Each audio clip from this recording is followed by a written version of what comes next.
13.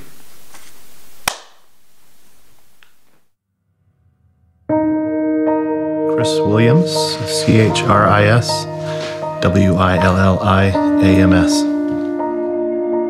On February 9th, 2007, my family was hit by a drunk teenage driver, and killed in that accident was my wife, Michelle, who was expecting our 5th child, and then my second oldest son, Benjamin, and my only daughter, Anna.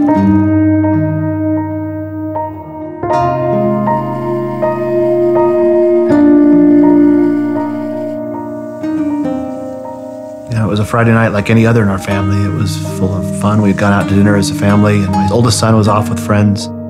I saw a pair of headlights coming at me at incredibly fast rate of speed, so as I tried to do some maneuvers to get out of the way, it was too late. We were hit broadside or T-boned.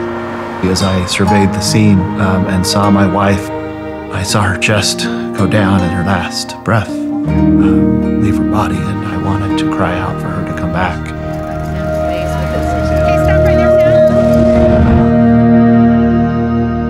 The next sound I heard was of me wailing and grieving the fact that they were gone. It was as near to an out-of-body experience as I could have, listening and realizing that I was the one making that sound. I've never felt so vulnerable in my life. I've never felt so crushed, spiritually, emotionally, and physically.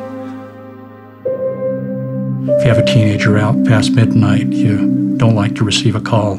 I got up and took the phone, and on the other end of the line, a man identified himself as being from the Salt Lake City Police Department. Told us that he had our son Cameron, told us that Cameron was intoxicated, that he'd been in an accident, but he was okay. Then he told us as a result of the accident that 3 people had been killed.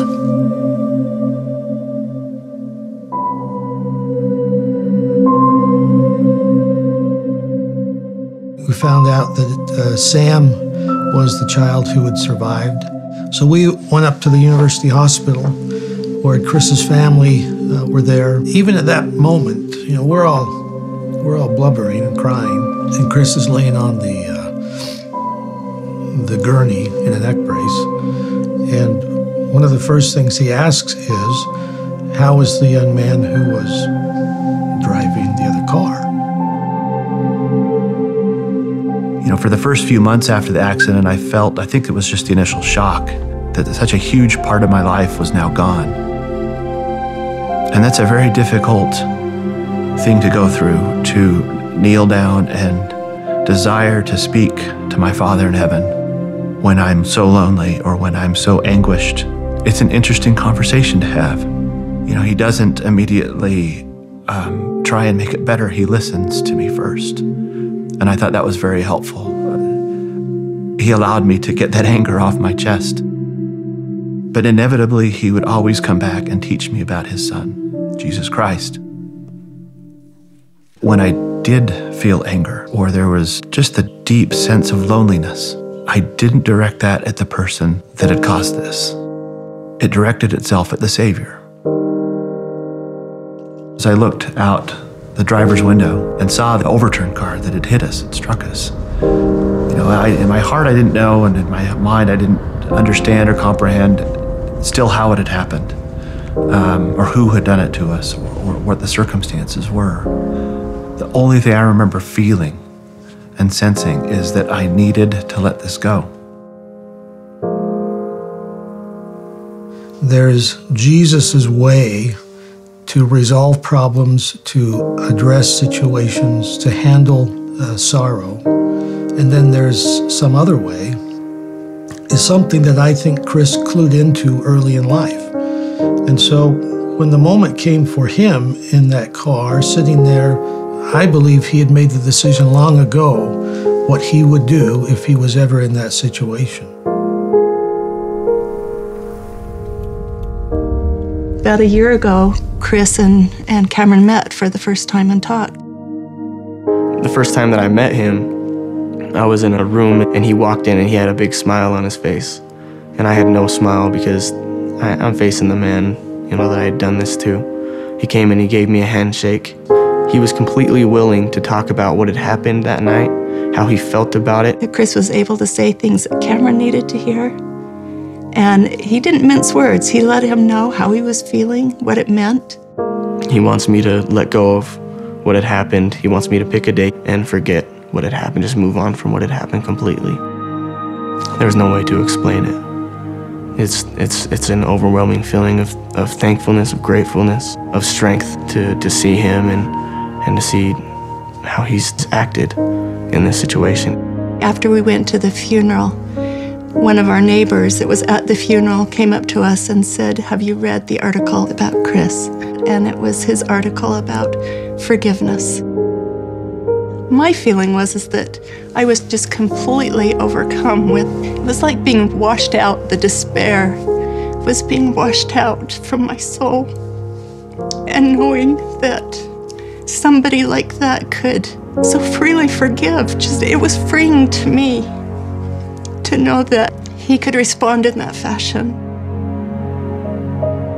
The thought and sentiment I expressed as I sat down with Cameron was simply this, that if through the forgiveness or through anything else he had seen or heard about me doing after the accident, that he should know it was merely the Savior working through me. I had merely put myself in a situation to be a vessel through which the Spirit, through which his example, through which his knowledge, his intelligence, his brilliance could shine. That's really all I had to do, was to not get in the way of that. I wanted him to understand that I really didn't have much to do with any of the goodness that has come out of that. It's become more significant to me, the fact that he had forgiven me. And I know that's because he knows and he has a testimony and a relationship with Jesus Christ.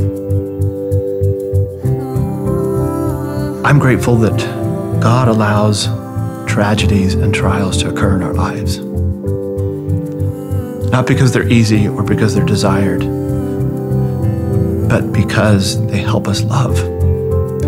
And that too was a wonderful blessing because I saw my brother.